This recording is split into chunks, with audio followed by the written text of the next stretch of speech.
गुजरात के गवर्नर श्री आचार्य देवव्रत जी,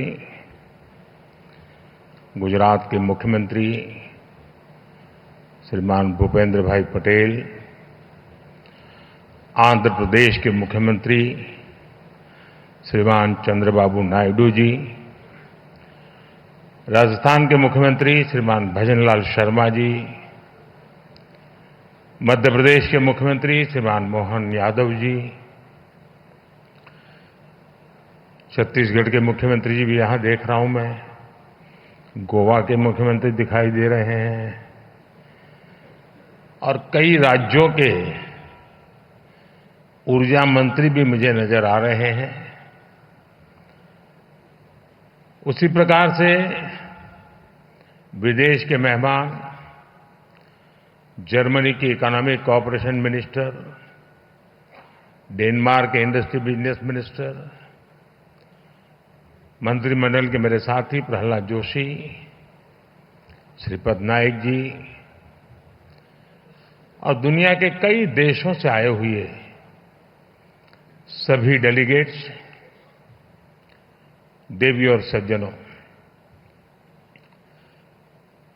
दुनिया के अनेक देशों से पधारे हुए सभी साथियों का वेलकम करता हूं, उनका अभिनंदन करता हूं। ये री इन्वेस्ट कॉन्फ्रेंस का 4th एडिशन है। मुझे पूरा विश्वास है आने वाले 3 दिनों तक यहां एनर्जी के फ्यूचर, टेक्नोलॉजी और पॉलिसीज पर सीरियस डिस्कशन होगा। यहां हमारे सीनियर मोस्ट सारे चीफ मिनिस्टर्स भी हमारे बीच हैं। उनका अपना भी इस क्षेत्र में बहुत अनुभव है। इन चर्चाओं में हमें उनका भी मूल्यवान मार्गदर्शन मिलने वाला है। इस कॉन्फ्रेंस से हम जो एक दूसरे से सीखेंगे वो पूरी ह्यूमैनिटी की भलाई के काम आएगा। मेरी शुभकामनाएं आप सबके साथ हैं। फ्रेंड्स, आप सभी जानते हैं कि भारत की जनता ने 60 साल बाद लगातार किसी सरकार को 3rd टर्म दिया है।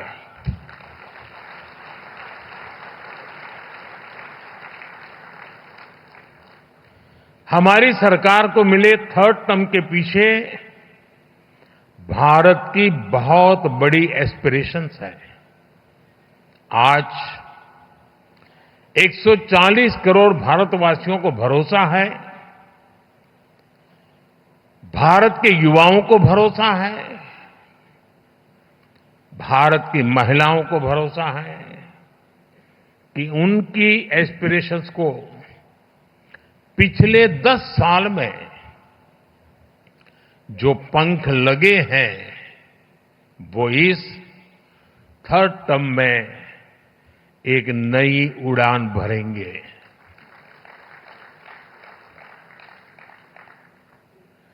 देश के गरीब, दलित, पीड़ित, शोषित, वंचित को भरोसा है कि हमारा 3rd टर्म उसके गरिमापूर्ण जीवन जीने की गारंटी बनेगा।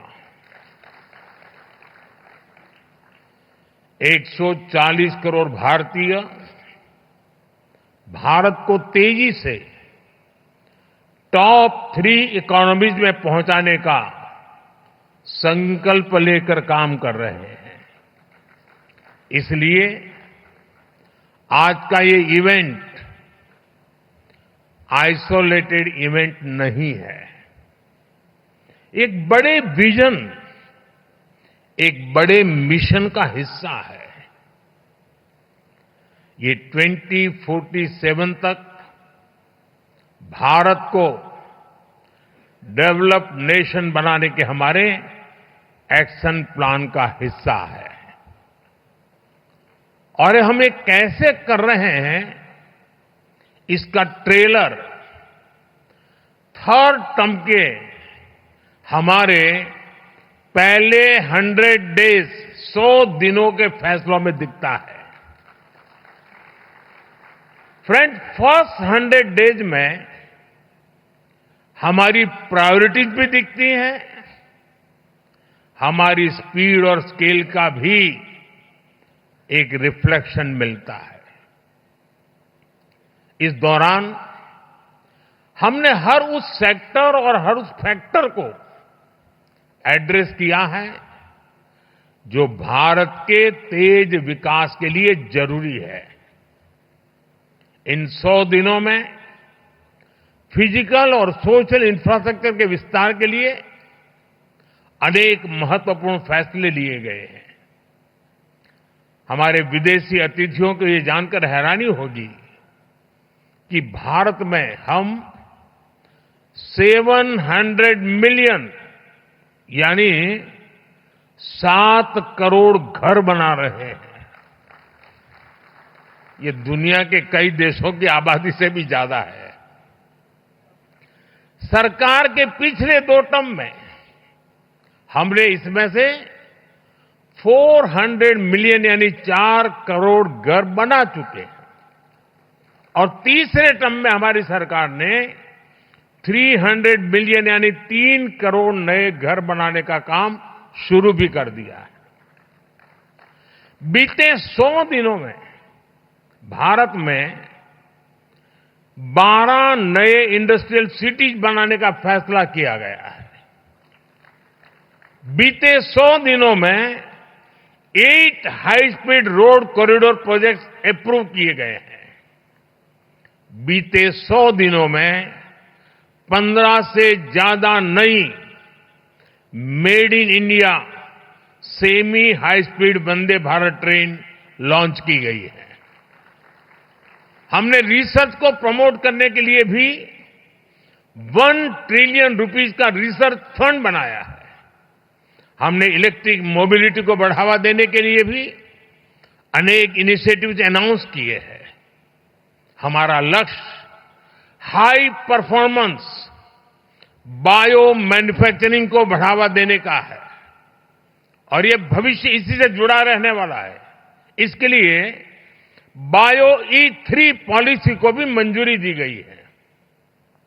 साथियों, बीते 100 डेज में ग्रीन एनर्जी के लिए भी कई बड़े फैसले लिए गए हैं। हमें ऑफशोर विंड एनर्जी प्रोजेक्ट्स के लिए वायबिलिटी गैप फंडिंग स्कीम की शुरुआत की गई है। इस पर हम 7,000 करोड़ रुपए से ज्यादा खर्च करने जाते हैं।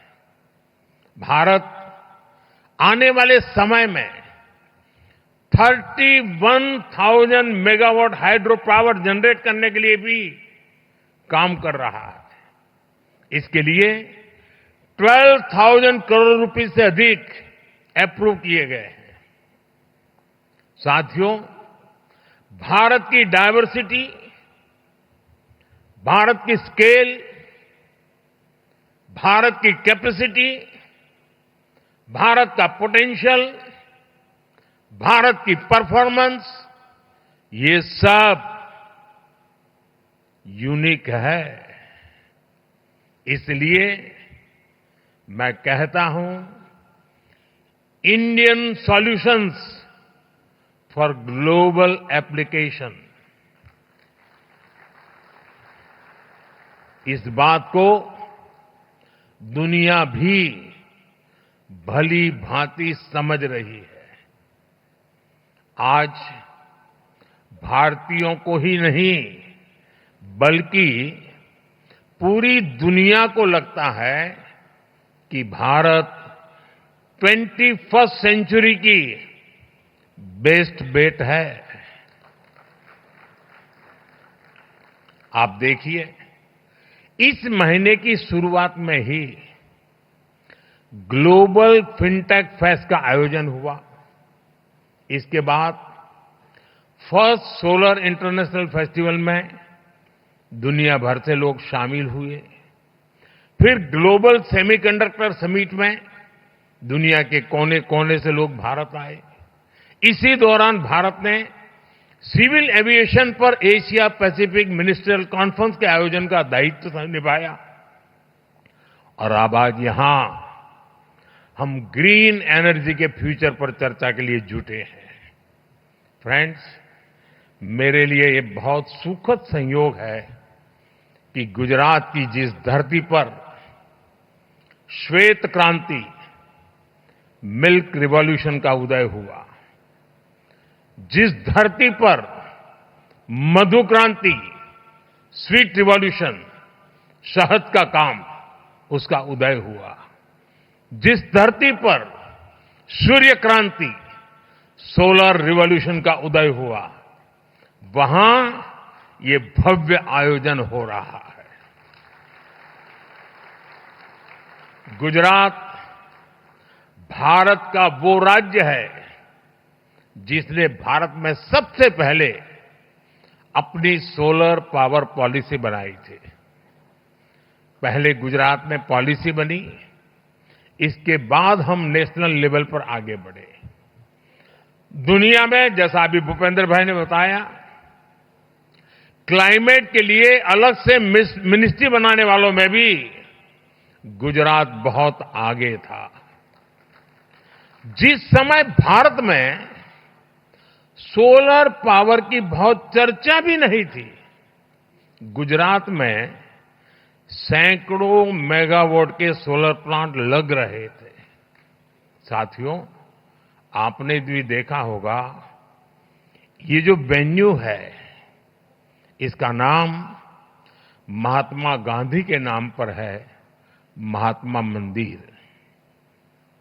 जब दुनिया में क्लाइमेट चैलेंज का विषय उभरा भी नहीं था, तब महात्मा गांधी ने दुनिया को सचेत किया था। और महात्मा गांधी का जीवन देखेंगे तो मिनिमम कार्बन फुटप्रिंट वाला जीवन था। वो प्रकृति के प्रेम को जीते थे और उन्होंने कहा था, धरती के पास हमारी नीड को पूरा करने के लिए पर्याप्त रिसोर्सेज हैं, लेकिन ग्रीड को पूरा नहीं किया जा सकता। महात्मा गांधी का ये विजन भारत की महान परंपरा से निकला है। हमारे लिए ग्रीन फ्यूचर, नेट जीरो, ये कोई फैंसी वर्ड्स नहीं है। ये भारत की जरूरत है, ये भारत का कमिटमेंट है, भारत के हर राज्य सरकार का कमिटमेंट है।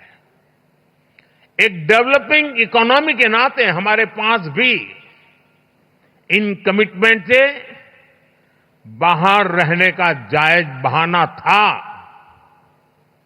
हम दुनिया को कह सकते थे कि विश्व को तबाह करने में हमारी कोई भूमिका नहीं है, लेकिन हमने ऐसा कर हाथ ऊपर नहीं किए। हम मानव जात के उज्जवल भविष्य की चिंता करने वाले लोग थे और इसलिए हमने दुनिया को राह दिखे उस प्रकार से जिम्मेवारी के साथ अनगिनत कदम उठाए हैं।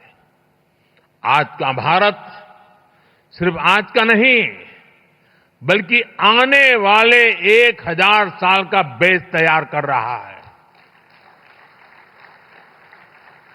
हमारा मकसद सिर्फ टॉप पर पहुंचना ही नहीं है, हमारी तैयारी टॉप पर सस्टेन करने की है। भारत इस बात को भली भांति जानता है। हमारी एनर्जी नीड्स क्या है, भारत जानता है। 2047 तक डेवलप्ड नेशन बनाने के लिए हमारी रिक्वायरमेंट्स क्या है, और हम ये भी जानते हैं कि हमारे पास अपने ऑयल और गैस के भंडार नहीं है। हम एनर्जी इंडिपेंडेंट नहीं है और इसलिए हमने solar power, wind power, nuclear और हाइड्रो पावर के दम पर अपने फ्यूचर को बिल्ड करने का फैसला लिया है। फ्रेंड्स, भारत G20 में पहला ऐसा देश है जिसने पेरिस में तय क्लाइमेट कमिटमेंट्स को डेडलाइन से 9 साल पहले अचीव कर लिया, 9 साल पहले पूरा कर दिया। और G20 देशों के समूह में हम अकेले हैं जिसने करके दिखाया है। जो डेवलप नेशन नहीं कर पाए, वो एक डेवलपिंग नेशन ने दुनिया को करके दिखाया है। अब 2030 तक 500 गीगावाट रिन्यूएबल एनर्जी के टारगेट को अचीव करने के लिए हम एक साथ कई स्तर पर काम कर रहे हैं। हम ग्रीन ट्रांजिशन को पीपल्स मूवमेंट बना रहे हैं। आप सभी को, अभी आपने वीडियो भी देखा, हमारी पीएम सूर्यघर मुफ्त बिजली स्कीम को स्टडी करना चाहिए।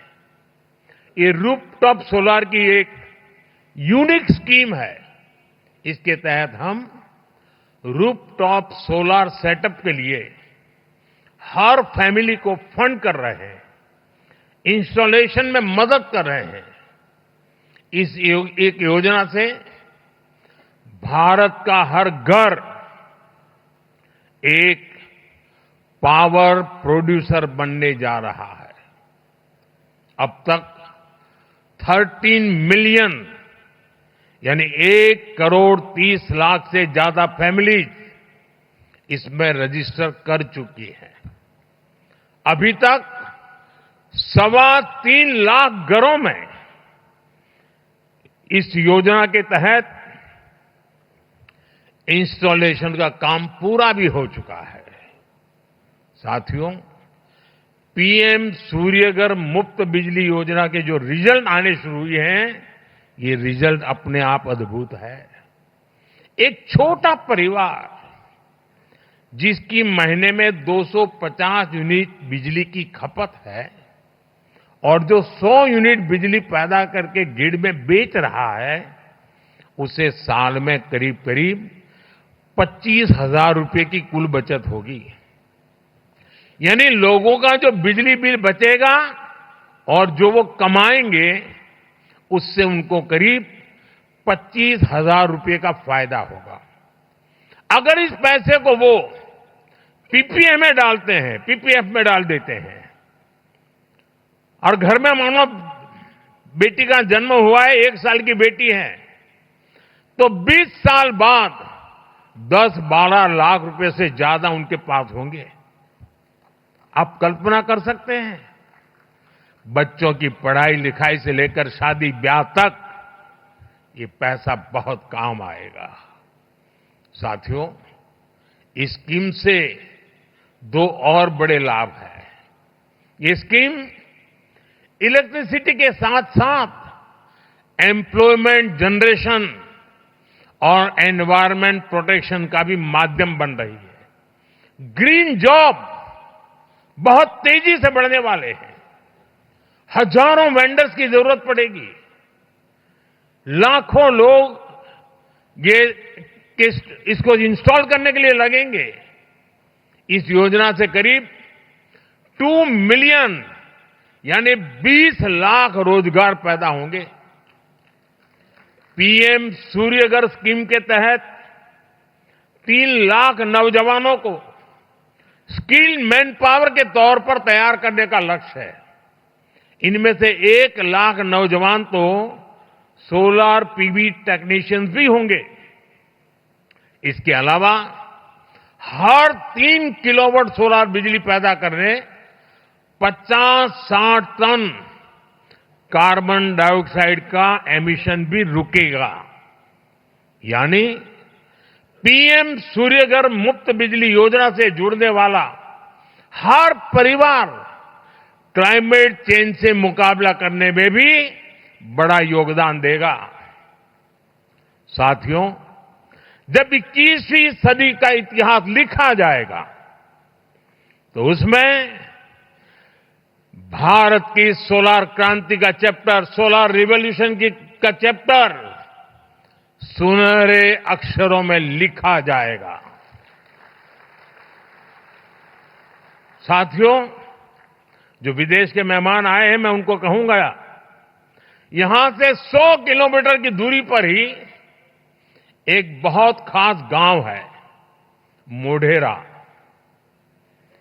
वहां सैकड़ों साल पुराना सन टेम्पल है और ये गांव भारत का पहला सोलर विलेज भी है। यानी इस गांव की सारी जरूरतें सोलर पावर से पूरी होती है। आज देश भर में ऐसे अनेक गांवों को सोलर विलेज बनाने का अभियान चल रहा है।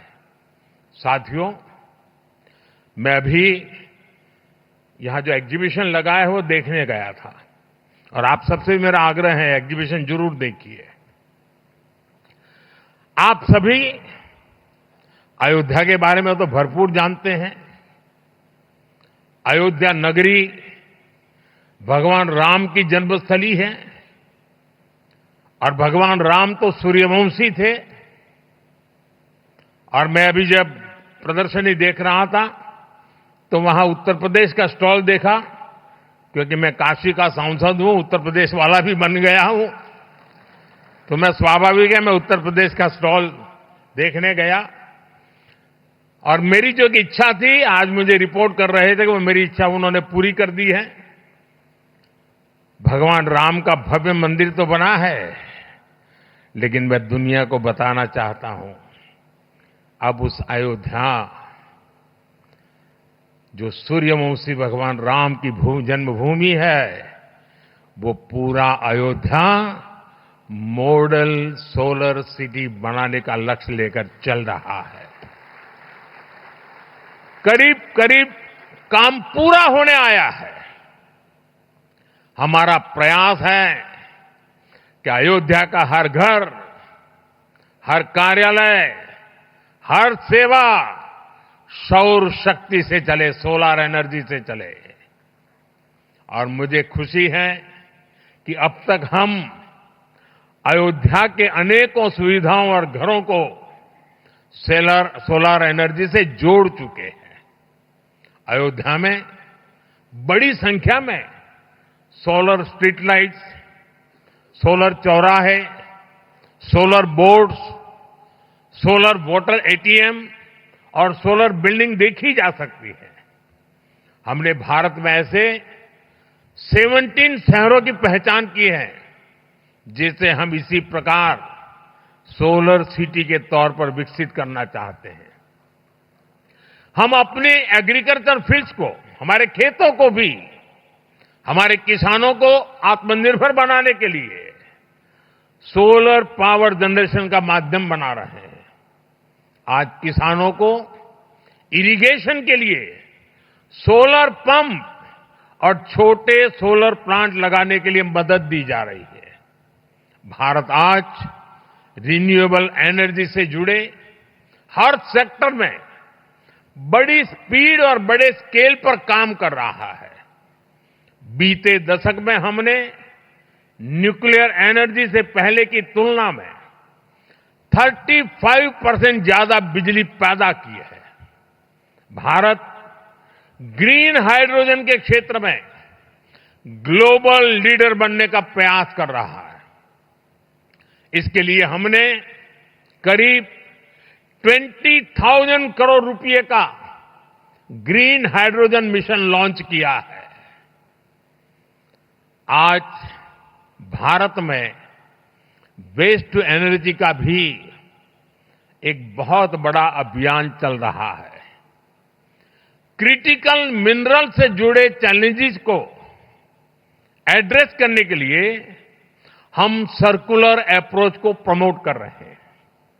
रीयूज और रीसाइकल से जुड़ी बेहतर टेक्नोलॉजी तैयार हो, इसके लिए स्टार्टअप्स को भी सपोर्ट किया जा रहा है। साथियों, प्रो प्लेनेट पीपल का सिद्धांत हमारा कमिटमेंट है। इसलिए भारत ने दुनिया को मिशन लाइफ यानी लाइफस्टाइल फॉर एनवायरनमेंट का विजन दिया है। भारत ने इंटरनेशनल सोलर अलायंस का इनिशिएटिव लेकर दुनिया के सैकड़ों देशों को जोड़ा है। भारत की G20 प्रेसिडेंसी के दौरान भी ग्रीन ट्रांजिशन पर भी हमारा बहुत फोकस रहा है। G20 समिट के दौरान ग्लोबल बायोफ्यूल अलायंस भी लॉन्च किया गया था।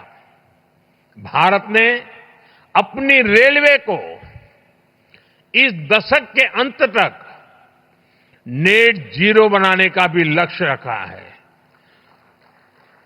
कुछ लोगों को लगेगा भारत की रेलवे नेट जीरो हो मतलब क्या है, जरा मैं उनको बताता हूं। हमारा रेलवे नेटवर्क इतना बड़ा है कि डेली ट्रेन के डिब्बे में करीब करीब 1-1.5 करोड़ लोग होते हैं। इतनी बड़ी बड़ी ट्रेन का और उसको हम नेट जीरो बनाने वाले हैं। हमने ये भी तय किया है कि 2025 तक हम पेट्रोल में 20% इथेनॉल ब्लेंडिंग का टारगेट हासिल करेंगे। भारत के लोगों ने गांव-गांव में हजारों अमृत सरोवर भी बनाए हैं, जो वाटर कंजर्वेशन के काम आ रहे हैं। आजकल आप देख रहे होंगे, भारत में लोग अपनी मां के नाम पर एक पेड़ लगा रहे हैं। एक पेड़ मां के नाम। मैं आपसे भी इस अभियान से जुड़ने का आग्रह करूंगा, दुनिया के हर नागरिक को आग्रह करूंगा। साथियों, भारत में रिन्यूएबल एनर्जी की डिमांड तेज हो रही है। सरकार भी इस डिमांड को मीट करने के लिए नई पॉलिसीज बना रही है, हर तरह से सपोर्ट दे रही है। इसलिए आपके सामने अपॉर्चुनिटीज सिर्फ एनर्जी जनरेशन में ही नहीं है, बल्कि मैन्युफैक्चरिंग में भी अद्भुत संभावनाएं हैं। भारत का प्रयास पूरी तरह से मेड इन इंडिया सॉल्यूशन का है। इससे भी आपके लिए यहां अनेक संभावनाएं बन रही है। भारत सही मायने में आपके लिए एक्सपेंशन की ओर बेहतर रिटर्न की गारंटी है। और मैं आशा करता हूं कि आप उसमें जुड़ेंगे। इस क्षेत्र में इन्वेस्टमेंट के लिए इससे बेहतर कोई जगह नहीं हो सकती है। इनोवेशन के लिए बहुत अच्छी जगह और नहीं हो सकती है। और मैं कभी कभी सोचता हूं, हमारे मीडिया में कभी कभी गॉसिप कॉलम आती है, बड़ी चटाकेदार होती है, मजेदार होती है कभी कभी, लेकिन उनका एक बात पर ध्यान नहीं गया और आज के बाद जरूर ध्यान जाएगा। अभी जो यहां भाषण कर रहे थे ना प्रहलाद जोशी, वो हमारे रिन्यूएबल एनर्जी के मिनिस्टर है, लेकिन मेरी पिछली सरकार में वो कोयले के मंत्री थे।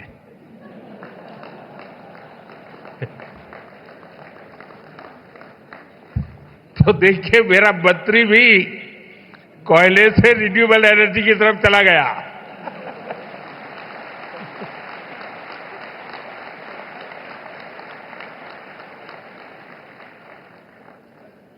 मैं एक बार फिर आप सभी को भारत की ग्रीन ट्रांजिशन में इन्वेस्ट करने के लिए आमंत्रित करता हूं और आप इतनी बड़ी तादाद में यहां आए, मैं आपका फिर से एक बार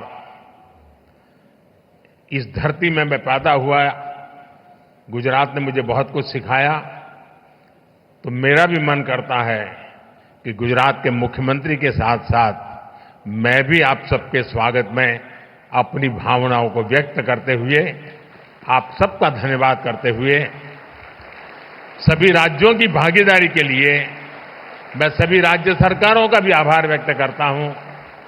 जिन मुख्यमंत्री यहां पधारे हैं उनका भी मैं विशेष रूप से आभार व्यक्त करता हूं और मैं पूरे विश्वास से कहता हूं कि ये हमारी समिट, इस समिट में होने वाला संवाद, ये हम सबको जोड़ेगा भी और हमें अपनी भावी पीढ़ी के उज्जवल भविष्य के लिए जोड़ेगा।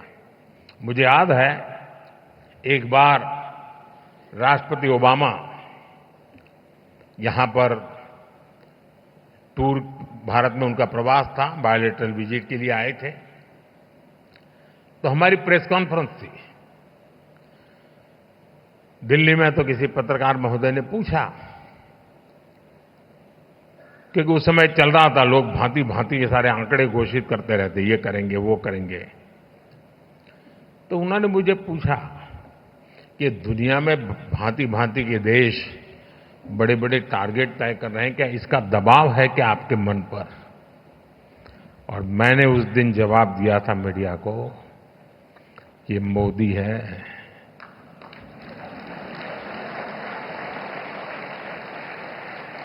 यहां किसी का दबाव नहीं चलता है। फिर मैंने कहा था,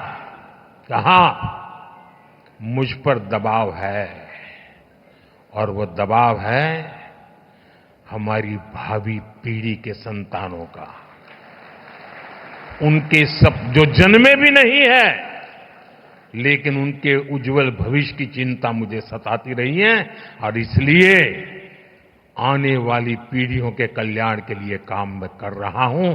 और आज भी ये समिट हमारे बाद दूसरी, तीसरी, चौथी पीढ़ी के उज्जवल भविष्य की गारंटी बनने वाली है।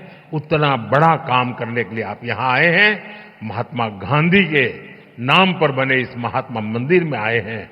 मैं फिर एक बार आप सबका हृदय से बहुत बहुत धन्यवाद करता हूं। नमस्कार।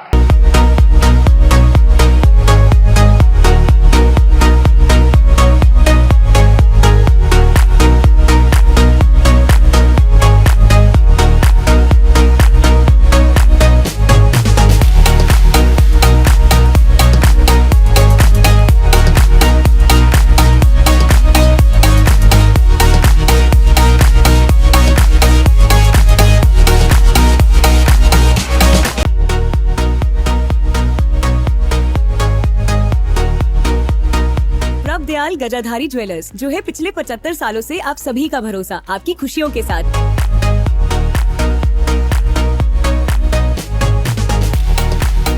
दयाल गजाधारी ज्वेलर्स, जो है पिछले 75 सालों से आप सभी का भरोसा, आपकी खुशियों के साथ। पठानकोट से मनचंदा टावर, डलहौजी रोड।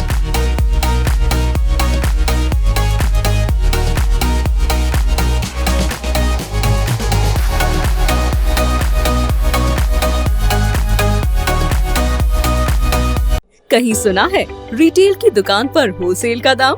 जी हाँ, नव्या लेकर आया है डिजाइनर सूट्स, कुर्तीज और फैब्रिक्स। सबसे सस्ता, सबसे अच्छा, defence road, Mamun, Pathankot. Contact 9614196141।